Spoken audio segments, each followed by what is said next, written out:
BBC दुनिया में आज देखिए, बांग्लादेश में नई सरकार के गठन को लेकर उठापटक।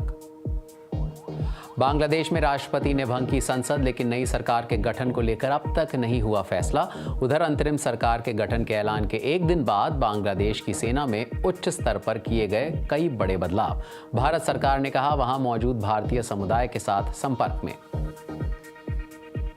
स्वागत है आपका बीबीसी दुनिया में। मैं हूं विदित मेहरा। बांग्लादेश के ताजा हालात पर कवर स्टोरी में करेंगे बात, लेकिन पहले हेडलाइंस। कमला हैरिस ने किया अपने सहयोगी उपराष्ट्रपति उम्मीदवार के नाम का ऐलान। मिनेसोटा के गवर्नर टिम वॉल्ज होंगे हैरिस की तरफ से उपराष्ट्रपति कैंडिडेट। इस्राएली सेना ने कहा वेस्ट बैंक के जेनिन में 2 जगहों पर हवाई हमले में कम से कम 11 की मौत। कहा आतंकी गतिविधियों से जुड़े लोगों को बनाया निशाना। बांग्लादेश में आरक्षण विरोधी आंदोलन, फिर हिंसा और फिर प्रधानमंत्री शेख हसीना का अचानक इस्तीफा। ऐसा लग रहा था कि उनके देश छोड़ने के बाद हालात काबू में आ जाएंगे, पर ऐसा हुआ नहीं। प्रदर्शनकारियों ने साफ कह दिया कि उन्हें फौज की सरकार मंजूर नहीं।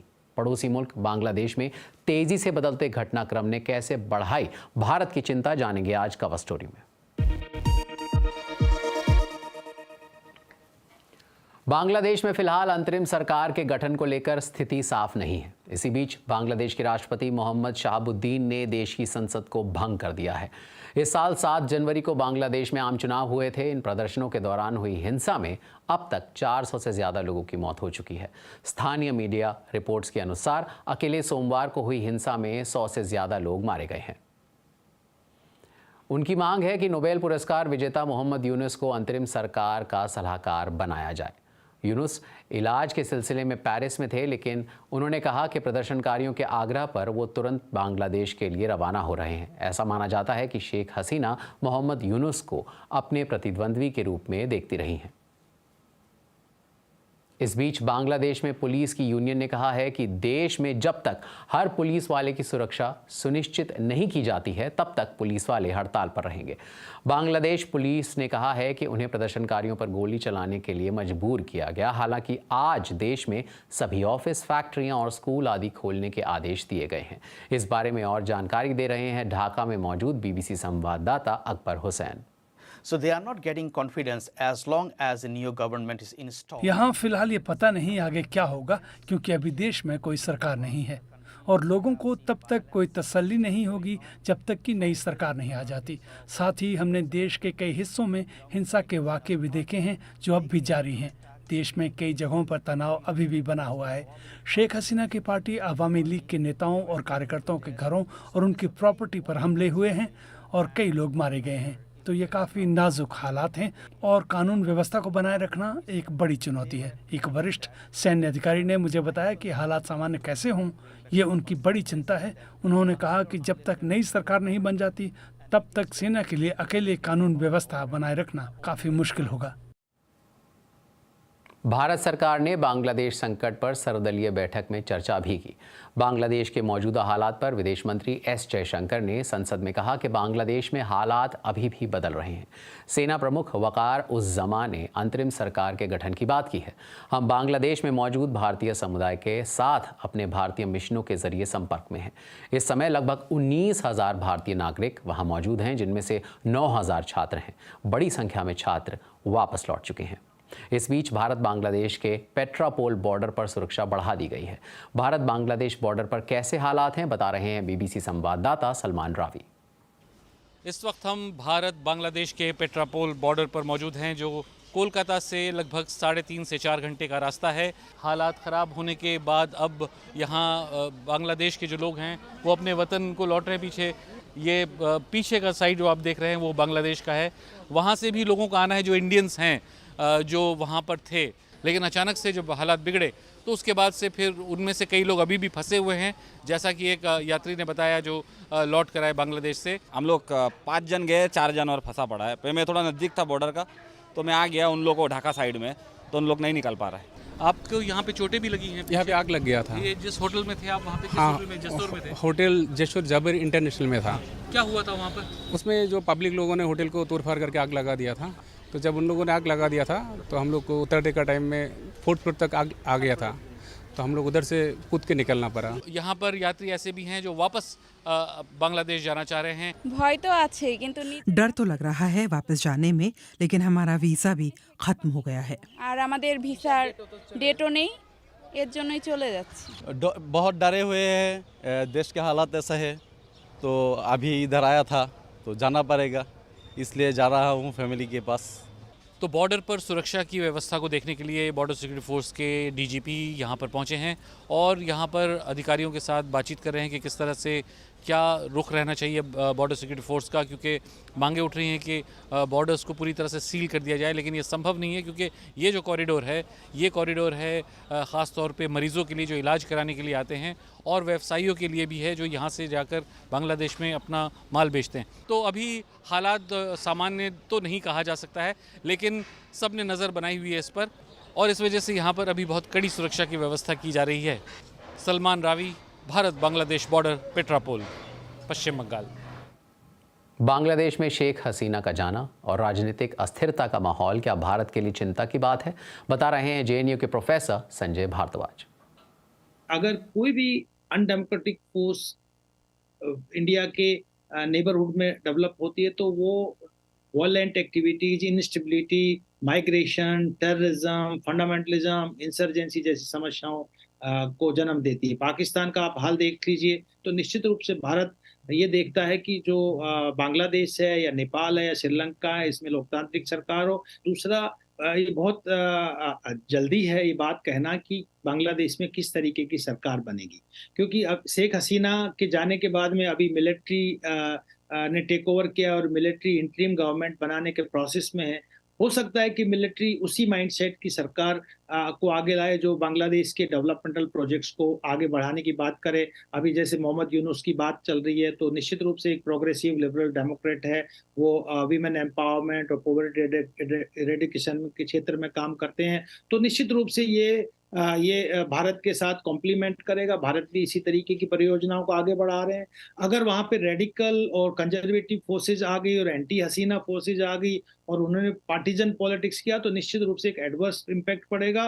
और जो हालात 2001 से 6 के बीच में थे कि उसमें कट्टरपंथ डेवलप हुआ, बाकी सारी वॉयलेंट नॉन स्टेट एक्टर्स बढ़ गए, drug trafficking, human trafficking, arms trafficking जैसी समस्याओं बढ़े, फेक करेंसी रैकेट्स बढ़े और ये सब समस्याएं आ जाएगी कट्टरपंथ। तो निश्चित रूप से ये देखना पड़ेगा कि किस तरीके की सरकार, किस अप्रोच की, किस माइंडसेट की सरकार वहां अभी फॉर्म होती है।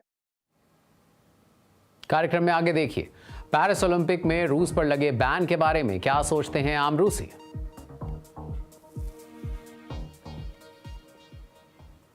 बात इसराइल की। इसराइल के वैसे जेल जहां फलस्तीनी बंदी कैद हैं और जिसकी कमान सेना के हाथों में है, वहां की स्थितियों को लेकर चौंकाने वाले तथ्य सामने आए हैं। इसराइल के प्रमुख मानवाधिकार संगठन बेत्सलेम की एक रिपोर्ट में सामने आया है कि यहां रहने वाले बंदियों को यातनाएं दी जा रही हैं। संगठन का कहना है कि पिछले अक्टूबर गजा में युद्ध शुरू होने के बाद से जेल में हालात तेजी से खराब हुए हैं।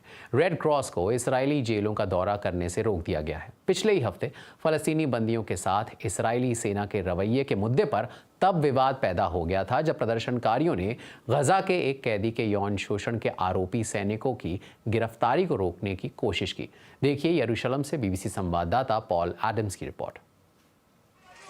पिछले हफ्ते स्टेट एमान मिलिट्री प्रिजन के बाहर अफरा तफरी का माहौल था। जेल की सुरक्षा में लगे 9 गार्ड्स को हिरासत में लेने की वजह से गुस्साए धुर दक्षिणपंथी प्रदर्शनकारी यहां पहुंचे। इनमें इस्राएली संसद के सदस्य भी थे। फलस्तीनी कैदियों के साथ बर्ताव पर इसराइल में लोगों की राय बटी हुई है। पिछले साल अक्टूबर के महीने से हजारों फलस्तीनियों को ऐसी ही जेलों में वक्त गुजारना पड़ा है। ये फलस्तीनी गजा और वेस्ट बैंक में रहते हैं। हाल ही में जेल से बाहर आए लोगों ने जेल की जिंदगी की भयानक तस्वीर पेश की। 7 अक्टूबर के बाद जिंदगी पूरी तरह से बदल गई। जो कुछ हुआ उसे मैं सुनामी कहता हूँ। 90 के दशक की शुरुआत से ही फिराज जेलों में बंद और रिहा होते रहे हैं। उन पर हथियारबंद गिरोह इस्लामिक जिहाद से जुड़ने के 2 बार आरोप लग चुके हैं। पिछले अक्टूबर में वो बिना किसी आरोप के जेल में बंद थे। हमें 20 अधिकारियों ने बुरी तरह पीटा। उन्होंने मास्क पहन रखा था, हाथों में डंडे थे, साथ में कुत्ते थे और पिस्तौल भी थी। हमारे हाथ पीछे बांध दिए गए थे। आंखों पर पट्टी बांधकर इतनी बुरी तरह पीटा गया कि चेहरे से खून निकलने लगा था। पिछले साल अक्टूबर से इसराइल की जेलों में बंद कैदियों की संख्या करीब दोगुनी हो चुकी है। कुछ को बिना आरोप तय किए छोड़ दिया गया, पर उनकी आप बीती भी औरों की तरह ही थी। सभी ने एक ही जैसी चीजें बताई। हर वक्त होता उत्पीड़न, शारीरिक और मानसिक हिंसा, तिरस्कार, नींद की कमी और भूखे रहना। फलस्तीनियों के लिए इजरायली जेल प्रणाली पूरी तरह से टॉर्चर कैंप्स के एक नेटवर्क में तब्दील हो गई है।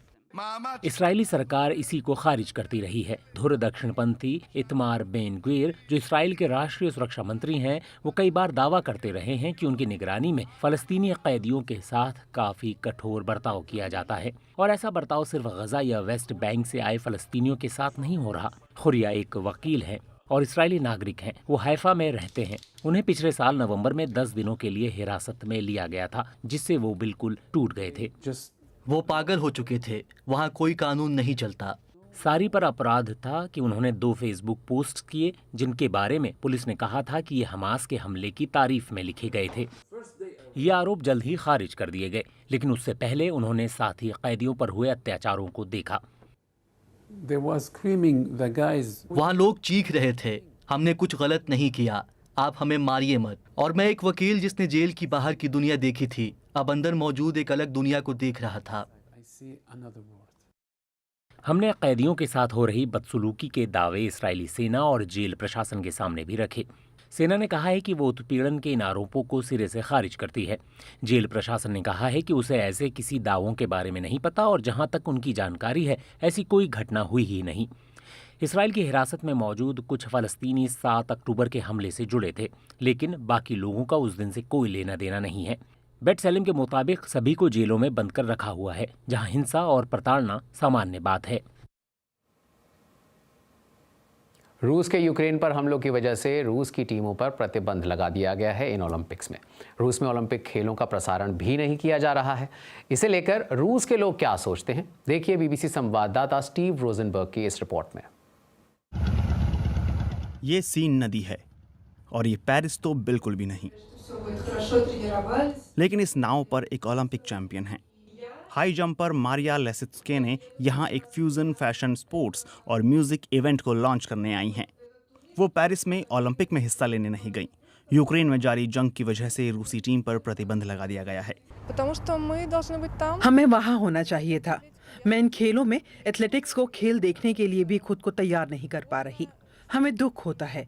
ओलंपिक एक त्योहार है, दुनिया का सबसे बड़ा आयोजन। लेकिन रूसी अखबार इससे इत्तेफाक नहीं रखते। इन्होंने पेरिस ओलंपिक को शैतान का खेल, नर्क का ओलंपिक कहा है और इसे इतिहास का सबसे बुरा ओलंपिक करार दिया है। मुझे लगा था कि ओलंपिक खेल है, लेकिन अब ये खेल से बढ़कर हो चुका है।